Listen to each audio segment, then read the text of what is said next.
我是今年2月份开始参加练足球的。不要停下来，走。我在这个学校看到踢足球的那些哥哥姐姐们嘛，就是踢得特别棒，也很羡慕他们的。我也想参加足球。妈妈说可以，我尊重你的选择，但你的这个安全问题你要做好，你做不好的话就不可以踢。我是从小学4年级就开始踢的，我可以把我的烦恼、不快乐、悲伤都可以用球来踢走它，就很快乐、很自由，特别喜欢这种感觉。最初是我不敢跟爸妈说，那时候是因为我们这边也没有那么多的踢球的女生嘛，就是全是男生。过了2年以后，需要出和田比赛，到时候爸妈才知道的。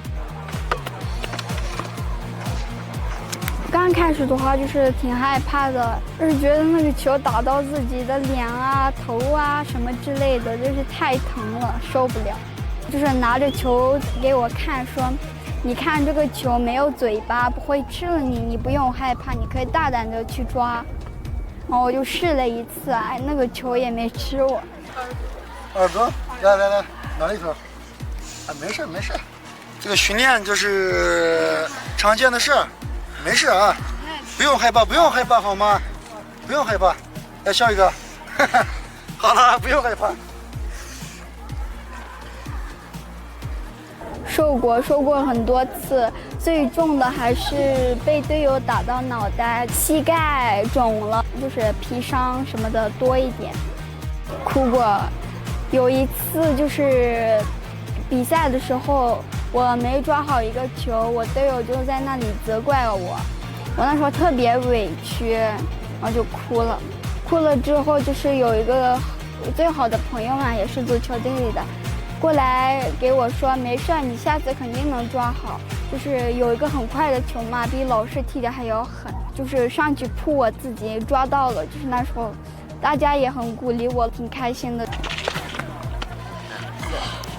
现在嘛，他们会鼓励我，就是没抓到球的话，他们说没事，下一次肯定能抓到之类的话。他鼓励我，我鼓励他，我们更强。就是比如嘛，5根手指团结到一起就是一个拳头，他们也会更强，跟我们一样，我们要团结。我们踢球就可以到很多地方，比如在吐鲁番啊，或者在喀什，再或者在乌鲁木齐，或者在内地的都有。我们可以看到好多东西，也跟他们学好多东西，相互交流。这几天同学们很辛苦了，希望你们比赛取得好成绩。同学们辛苦了，加油！加油！今后当一个足球运动员，